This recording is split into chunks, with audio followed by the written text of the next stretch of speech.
Good afternoon, everybody. I'm Ray Coates and I'm standing in for David Bowie. David, as you know, was due to come over today and present some videos, but he seems to have disappeared. Probably in the tape library somewhere. I think I locked him in. I might have locked him in. So I'll just go on without it. Well, some time ago, 1972, when he was still Ziggy Stardust, he wrote another album called Aladdin Sane. And to connect those two together, he wrote one song on a Greyhound bus going from New York to Miami. Miami, was it? Was it Miami, David? Memphis. No, Memphis. He wrote this song on a bus going from New York to Memphis, and they recorded it and mixed it when they got back to New York again. It was called Gene Genie, and it was a very early video. It was by Mick Rock. What you'll find very interesting is that this is the transition between Ziggy and a completely different character called Aladdin. Notice how it looks exactly like Ziggy Stardust. Isn't that clever? I always thought that was very clever of him. And also it's sort of proto-punk, except for the earring. And the lipstick. And no shirt. Mick Ronson's in this one. Here it is, Gene Gene. Wasn't that last one good? I dressed up as a clown in this one. It was me, Ray Coates, dressed up as a clown. This is a video that I did with David Mallet for a song called Ashes to Ashes, which is on the Scary Monsters album. We went down to the beach and I took a woman down there who looked like my mother. That's the surrealistic part of making videos. And I think it's probably one of the first videos that I actually storyboarded all the way through myself, which means I did all the drawings of what it should look like. I've never done it again. Probably this is the reason. It was a bizarre-looking thing.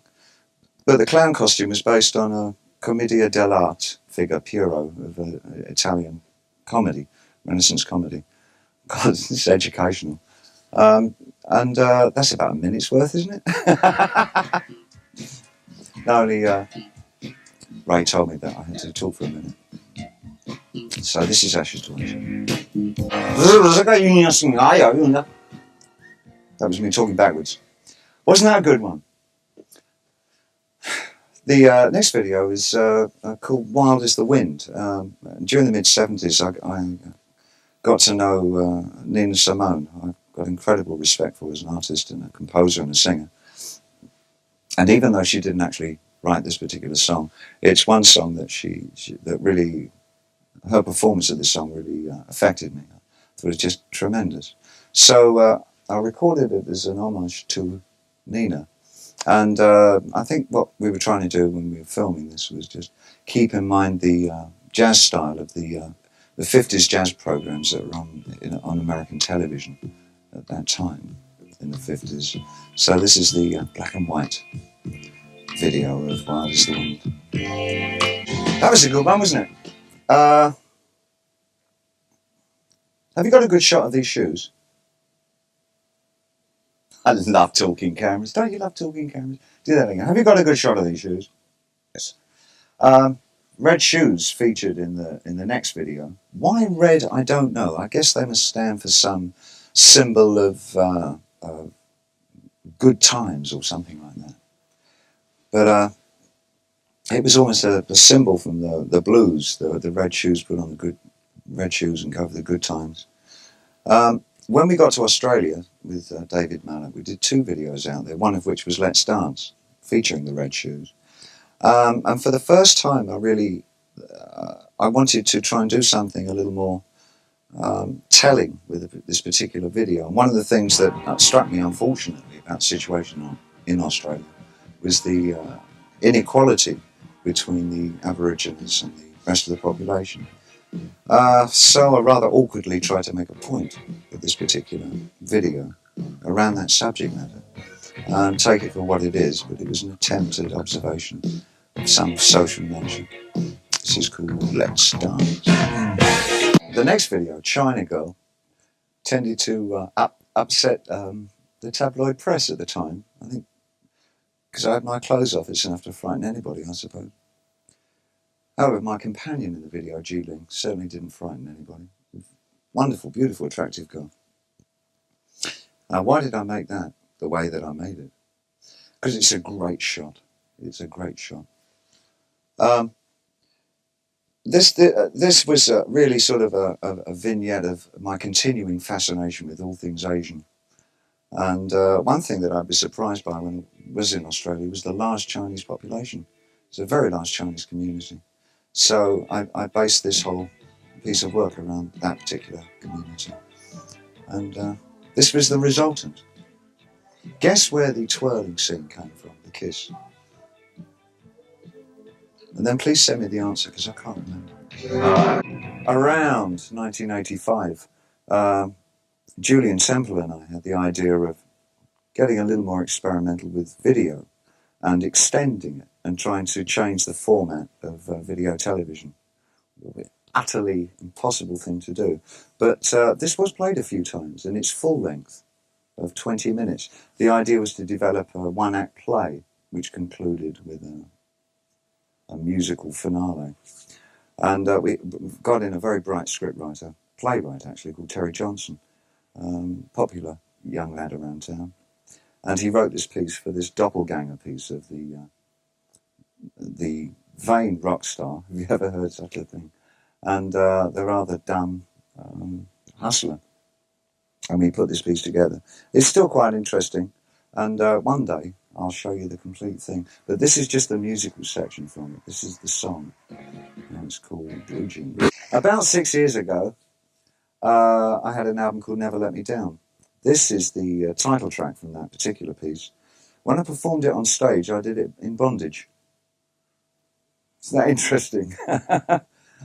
Actually, it was quite sweet, because I started off tied up in rope, and by the end of the thing, this very attractive female dancer unwound me. So I was obviously being handed my freedom on a plate. Very symbolic, that, you know. But you find that in rock. This was filmed by Mondino, and I guess the time he did it, it actually has a very sort of 90s look to it. So it's a very inventive guy. Of course, now it's become an exceptionally popular video maker. It's a very attractive little piece called Never Let Me Down.